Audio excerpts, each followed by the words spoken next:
Hello student, आज की इस वीडियो में क्लास 9th भारती भवन केमिस्ट्री के चैप्टर नंबर फर्स्ट हमारे परिवेश के पदार्थ के सभी दीर्घ उत्तरीय प्रश्नों का उत्तर करने वाले हैं। तो आप लोग बने रहे चैनल पे, शुरू से लेकर के अंत तक वीडियो देखिए, तभी आपको इस चैप्टर के सभी क्वेश्चंस का आंसर मिल पाएगा और आप उसको अच्छे से समझ पाएंगे। इस चैप्टर के अति लघुतरीय और लघुतरीय प्रश्नों का हमने क्वेश्चन आंसर करा दिया है, जो आप लोगों को चैनल पर प्लेलिस्ट के रूप में मिल जाएगा। यही चैप्टर नहीं, और भी जो चैप्टर हमारे इस बुक में दिए गए हैं भारती भवन के रासायनिक शास्त्र में यानी केमिस्ट्री में, उन सभी का लघुतरीय और अति लघुतरीय का हमने वीडियो करा दिया है, जो आप लोगों को चैनल पर मिल जाएगा। आप लोग पहले उसको देख लीजिए, उसके बाद दीर्घ उत्तरीय प्रश्न का उत्तर देखिए, तो आपके लिए ज्यादा बेनिफिट होगा और आप ज्यादा समझ पाएंगे। तो आज की इस वीडियो में हम यही चीज करने वाले हैं, तो आप लोग बने रहे, शुरू से लेकर अंत तक वीडियो को देखिए। जो भी आप लोगों को डाउट होता है तो आप लोग कमेंट सेक्शन के माध्यम से पूछ लीजिए, क्योंकि आज हम इस चैप्टर के जो भी दीर्घ उत्तरीय प्रश्न है उसमें आपका कोई भी डाउट रहने नहीं देंगे, पूरा डाउट को हम क्लियर कर देंगे। तो चलिए फटाफट से बढ़ते हैं अपने क्वेश्चंस की तरफ और देखते हैं कि इस क्वेश्चंस के क्या आंसर होंगे जो इस चैप्टर में दिए गए हैं। तो देखिए, फर्स्ट क्वेश्चन आपके स्क्रीन पर दिख रहा होगा, जिसमें कहा है कि ठोस, द्रव और गैस में अंतर लिखिए। यानी ठोस किसे कहते हैं, द्रव किसे कहते हैं, गैस किसे कहते हैं, ये तीनों में डिफरेंस लिखना है। ठोस में क्या ऐसा चीज होता है जो द्रव में नहीं होता, जो और द्रव में वो क्या चीज होता है जो गैस में नहीं होता। तो इन तीनों में डिफरेंस आपको लिखना है। हमने यहाँ पे लिखा है ठोस, द्रव, गैस में तीनों को कैटेगराइज कर दिया है। एक तरफ हमने ठोस, द्रव और गैस। आपको जब भी अंतर लिखने की बात करें तो आप इस तरह से कॉलम बना लीजिए और उसके बाद लिखिए, तो आपके लिए ज्यादा बेनिफिट रहेगा।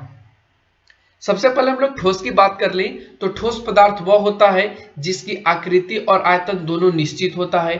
जबकि अगर वही चीज हम द्रव में देखें तो द्रव में आकृति क्या होता है, निश्चित होता है, किंतु आयतन निश्चित नहीं होता है। आकृति कहने का मतलब साइज है। जैसे कहने का मतलब एक कोई लकड़ी है तो इसका साइज आप चेंज नहीं कर सकते और इसका आयतन जितना उतना ही रहेगा, ये ठोस कहता है। लेकिन द्रव क्या कहता है कि इसका आकार क्या होता है, निश्चित नहीं होता है। आकार कहने का मतलब एक गिलास में एक गिलास क्या है, पानी है, इसमें जब आप डाल देंगे तो ये गिलास का आकार ले लेगा, और जैसे ही आप इसे कटोरा में डाल देंगे तो ये किसका आकार ले लेगा, कटोरा का ले लेगा। तो यहाँ पे इसका आकार क्या हुआ, बराबर नहीं हुआ, आकार निश्चित नहीं हुआ। जिस चीज में आप डालोगे उसी चीज का यह आकार ले लेगा, उसको हम द्रव कहते हैं। और अगर हम गैस की बात करें तो गैस की न तो कोई आकृति होती है और न ही कोई आयतन होती है। आप इसको सिलेंडर में डाल दो तो गैस सिलेंडर के आकार ले लेगा। अगर आप इसको साइकिल के ट्यूब में डाल दो तो ये साइकिल का ट्यूब का ले लेगा।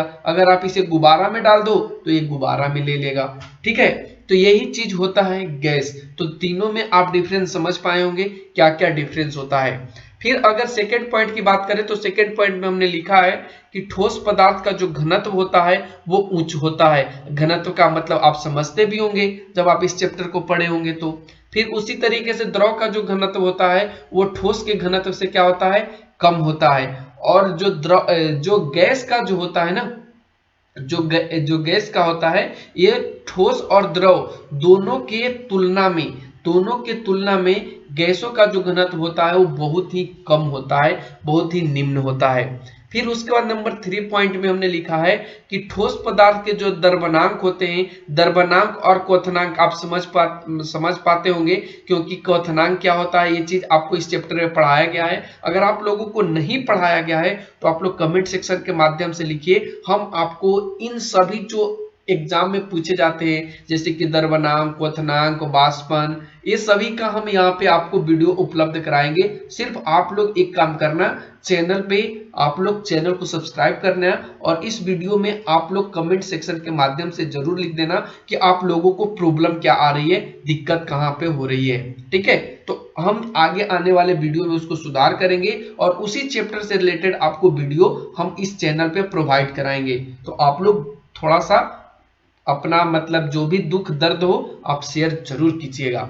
ठीक है, तो ठोस पदार्थ के जो द्रव्यमानक और क्वथनांक होते हैं वो बहुत ज्यादा होते हैं। यानी इसको द्रव्यमानक कहने का मतलब है ये द्रव में बदलना, क्वथनांक मतलब ये पिघलने के रूप में आना। तो इन चीजों में इसका जो द्रव्यमानक और क्वथनांक होता है वो उच्च होता है। लेकिन अगर हम द्रवों के द्रव्यमानक और क्वथनांक की बात करें तो ये प्रायः क्या होते हैं, तो देखिए यहाँ पे हमने लिखा है ये प्रायः कम होते हैं। ठीक है, ये प्रायः क्या होते हैं, कम होते हैं। अगर उसी तरीके से हम इसका गैस की बात करें तो ये समान वायुमंडलीय जो दाब है उस पे किसी भी गैस का द्रव्यमानक और क्वथनांक जो होता है वो कमरे के ताप से, आप लोग समझ पाते होंगे कमरे का ताप क्या होता है, उससे भी क्या होता है, कम रहता है।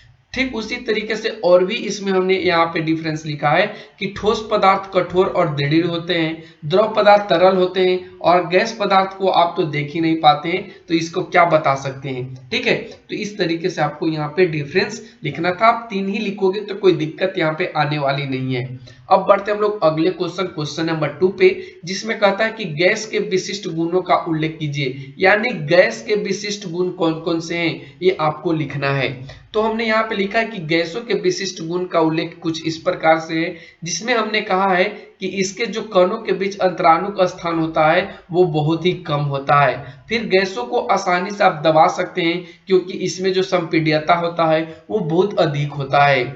इसकी जो आकृति होती है और आयतन ये दोनों अनिश्चित होती है। इसका एक भी ये विशिष्ट गुण है कि इसका आकार और आयतन दोनों नहीं होता है, नगण्य होता है। इसे आप गर्म या ठंडा कर सकते हैं और इसको जैसे ही गर्म करेंगे तो ये क्या हो जाएगा, प्रसारित हो जाएगा, और जैसे ही आप इसको ठंडा करेंगे तो ये संकुचित हो जाएगा।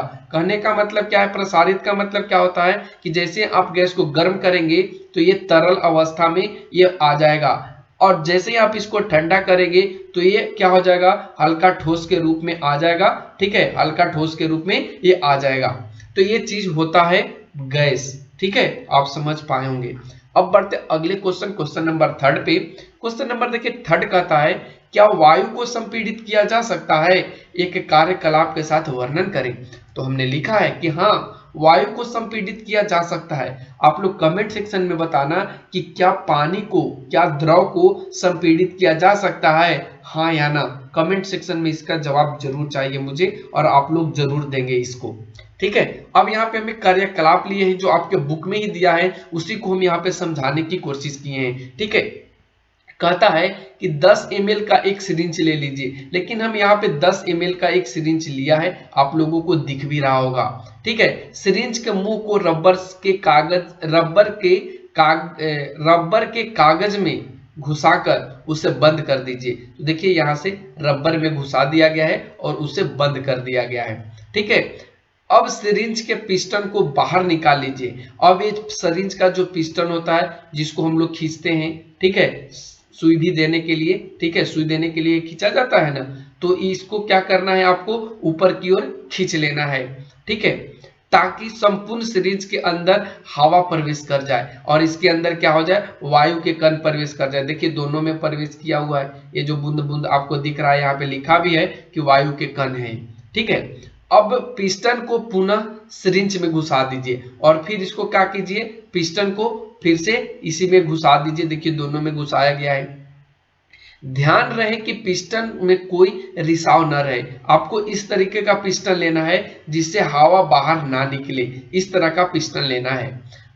ठीक है, बल्कि वह वायुरुद्ध हो, यानी वो हवा को रोक सके। इसके लिए आवश्यक हो तो पिस्टन के चारों तरफ थोड़ा सा वैसलीन लगा दीजिए। अगर पिस्टन थोड़ा कड़ा हो या पिस्टन से हवा निकल रहा हो तो क्या करना है, आपको वैसलीन लगा देना है इसके चारों तरफ। ठीक है, ऐसा करने से सिरिंज के किनारों से होकर वायु का आवागमन क्या हो जाता है, पूर्णतः बंद हो जाएगा। अब पिस्टन को अंगूठे से दबाकर धीरे धीरे अंदर ले जाइए। अब इसको क्या करना है, अंगूठा से क्या करना है, ऊपर से फोर्स करना है, इसको दबाना है। आप देखेंगे कि पिस्टन सिरिंज के अंदर सरकता जा रहा है, अर्थात सिरिंज के अंदर वायु का आयतन कम हो रहा है। देखिए जैसे ही आप पिस्टन को दाबिएगा तो ये पिस्टन धीरे धीरे क्या होगा, इस पोजीशन में आ जाएगा। पहले ये पिस्टन यहाँ पे था लेकिन अब ये पिस्टन यहाँ पे आ गया। कब, जब इस पे आप बल लगाए, कोई दाब लगाए, कोई फोर्स किए, प्रेशर दिए, तो ये यहाँ पर आ गया, यहाँ पे आ गया, यहाँ से यहाँ पे। तो इसमें आप क्या देख पाए कि जो पहले से हवा था उसके अपेक्षा अभी क्या हो गया, कम हो गया। अब इसका आयतन कम हो रहा है। इसका अर्थ यह हुआ कि गैस के जो संपीड्य है इसका होने का कारण उस पर दाब बढ़ाने पर उसका आयतन कम होने लगता है और इससे हम लोगों को पता चल पाता है कि जो वायु है वो संपीड्य होती है, उसको संपीडित किया जा सकता है। तो उम्मीद करते हैं आपको ये चीज समझ में फुल्ली तरीके से आ गया होगा। अब हम लोग बढ़ते क्वेश्चन नंबर 4 पे। क्वेश्चन नंबर 4 बहुत इजी क्वेश्चन है। इसमें आपको वाष्पन और क्वथन की परिभाषा लिखना है और उसके बाद इसमें अंतर लिख देना है। तो हमने लिखा भी है कि वाष्पन क्या होता है। तो किसी द्रव का कमरे के ताप या द्रव के क्वथनांक के नीचे के तापों पर वाष्प बनकर धीरे धीरे वायुमंडल में जाने की जो प्रक्रिया होती है उसको हम लोग वाष्पन कहते हैं। अगर वही क्वथनांक की बात करें तो जिस ताप पर कोई भी पदार्थ द्रव की अवस्था से गैसीय या वाष्प की अवस्था में परिवर्तन होना प्रारंभ कर देता है तो वह ताप द्रव का क्वथन या क्वथनांक कहलाती है। अब इनमें डिफरेंस क्या है तो वो हमने आपको यहाँ पे दिखाया है। एक तरफ वाष्पन कर दिया है और एक तरफ हमने यहाँ पे क्वथन कर दिया है। वाष्पन का फर्स्ट जो हमने डिफरेंस बताया है वो ये बताया कि यह स्वतः होने वाली क्रिया है जो सभी तापों पर होती है। वाष्पन क्या है, ये स्वतः होने वाली क्रिया है, लेकिन जो क्वथन है वो एक निश्चित ताप पर होती है और इसको हम लोग द्रव का क्वथनांक भी कहते हैं। ये क्या होता है, एक निश्चित ताप पे, और ये क्या होता है स्वतः, और ये सभी तापों पर होती है। तो ये दोनों में डिफरेंस है। ये स्वतः होगी, इसको एक निश्चित ताप चाहिए, एक मतलब जैसे मान लीजिए कटोरा पानी है, इसको आपको गर्म करना है तो इसके लिए आपको एक निश्चित ताप चाहिए, तभी ये कटोरा वाला पानी गर्म हो पाएगा। लेकिन वाष्पन में ऐसा नहीं है। फिर कहता है कि यह द्रव के सिर्फ ऊपरी सतह पर ही होता है। ये क्या होता है, द्रव के ऊपरी सतह कहने का मतलब ये पानी के ऊपर ही वाष्प बनता है, ना कि पूरा पानी में वाष्प बनता है। ये द्रव के भीतरी भागों में नहीं बनता है। यहाँ पे हमने लिखा भी है और यहाँ पे आपको समझ में भी आया होगा। फिर उसके बाद क्वथन क्या होता है, ये संपूर्ण द्रव में होता है। जैसे आप कोई पानी को उबालोगे तो पूरा कटोरा का पानी क्या होगा, उबलेगा, ना कि सिर्फ ऊपर वाला पानी उबलेगा। ठीक है। फिर इसमें ठंडक उत्पन्न होता है, किसमें, वाष्पन में ठंडक उत्पन्न होता है। और इसमें ठंडक नहीं उत्पन्न होता है, इसमें ऊष्मा उत्पन्न होता है, या इसमें कह सकते हैं गर्म उत्पन्न होता है। तो ये दोनों में डिफरेंस है, आपको समझ में भी आया होगा। अब बढ़ते आगे के क्वेश्चन नंबर 5 पे।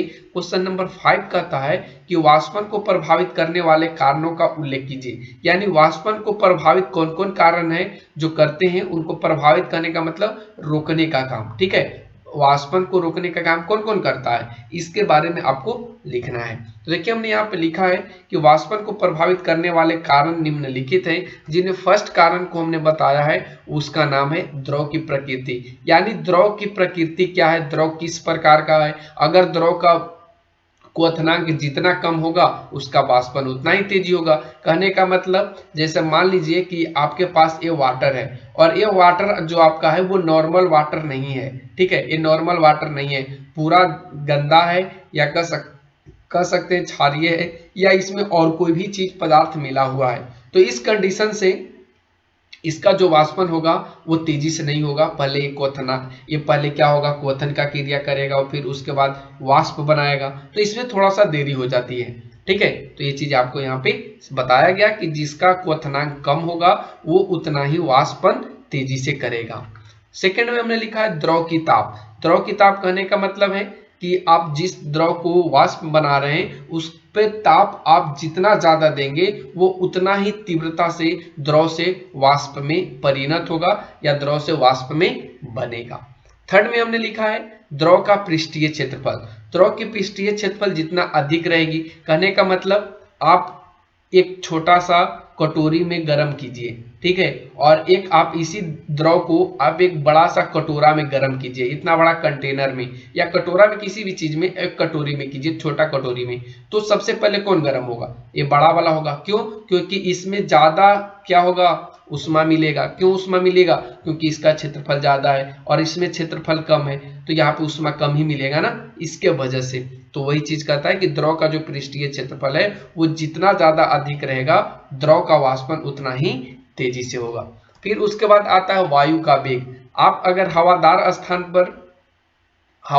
स्थान पर आप वाष्पन की क्रिया कराते हैं तो वहां पे वो तेजी से होगा, लेकिन अगर आप बंद कमरे में करा रहे हैं तो वहां पे नहीं होगा। क्यों? क्योंकि जहां पे हवादार स्थान होता है वहां वायु का वेग अधिक रहता है, और वायु का वेग अधिक रहेगा तो वाष्पन तेजी से होगा। उसके बाद 5 नंबर में हमने बताया आर्द्रता।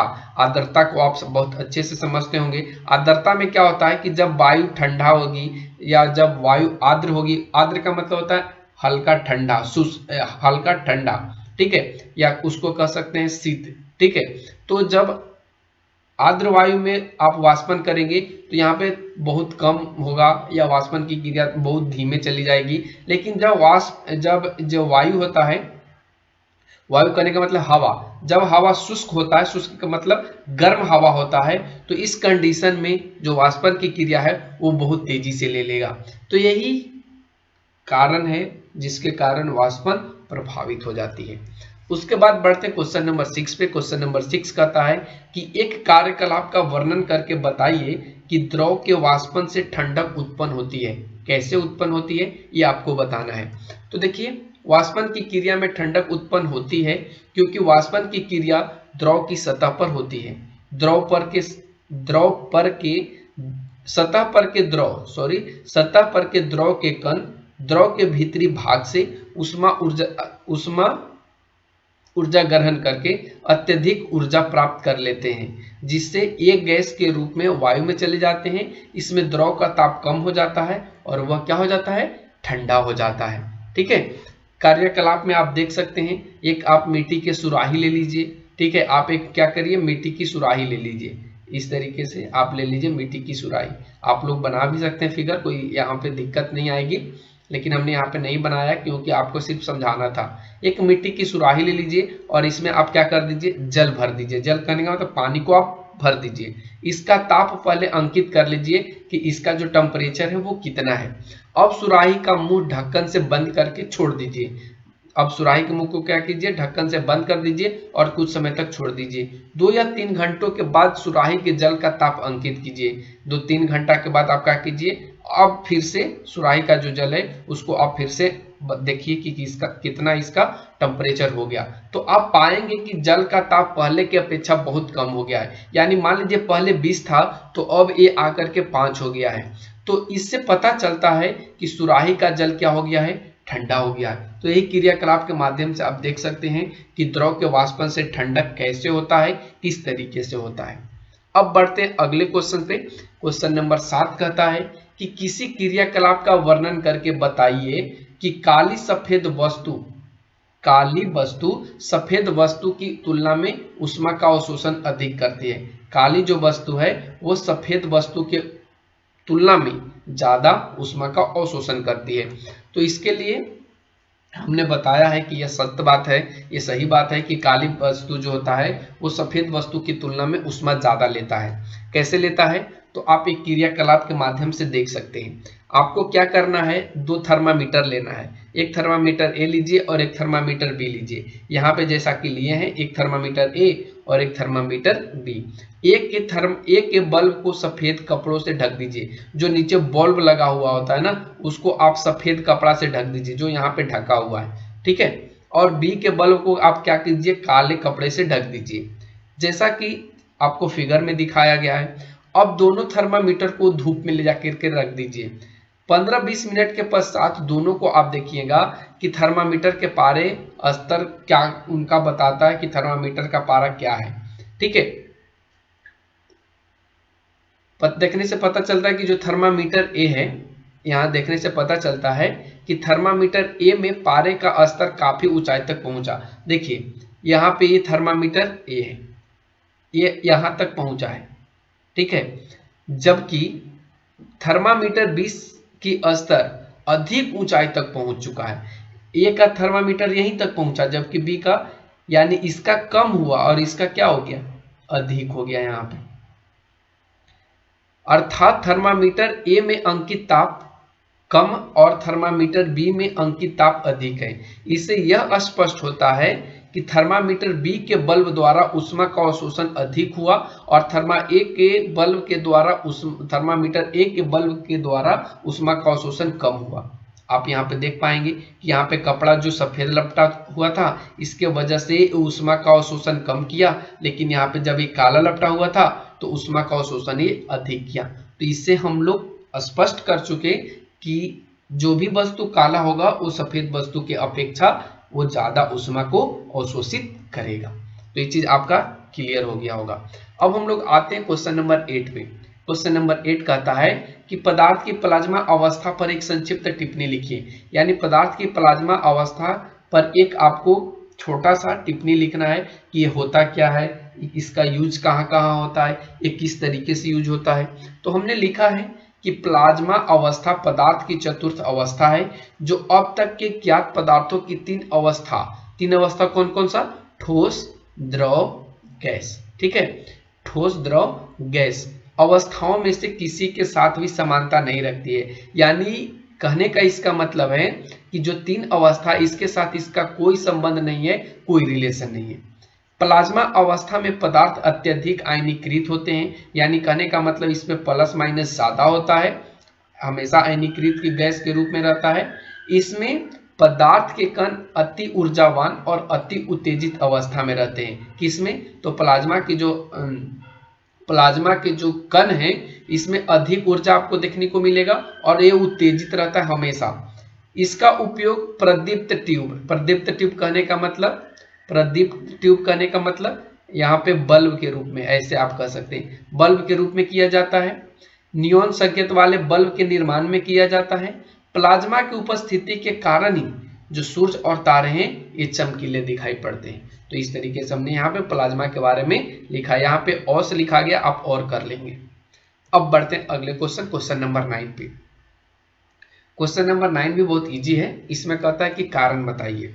क्या कारण बताना है आप देख लीजिए। क्वेश्चन कहता है कि बर्फ के टुकड़े को स्पर्श करने पर ठंडक की अनुभूति होती है। क्यों होती है ये आपको बताना है।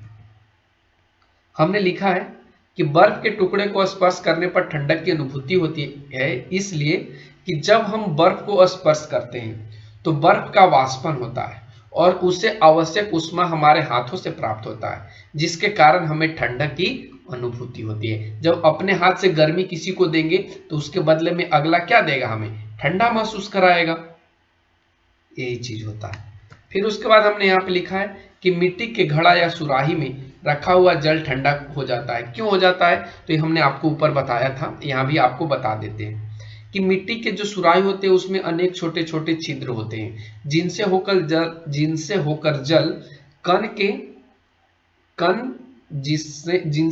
जल के कण सुराही के बाहरी सतह पर चले आते हैं।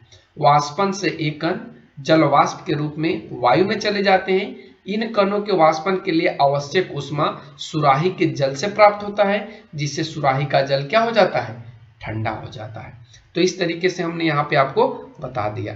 तो आज के लिए बस इतना ही बच्चों, क्योंकि आपके चैप्टर में बस इतना ही दीर्घ उत्तरीय प्रश्न था। आगे आने वाले वीडियो में हम आपको अगले चैप्टर का दीर्घ उत्तरीय प्रश्न कराएंगे।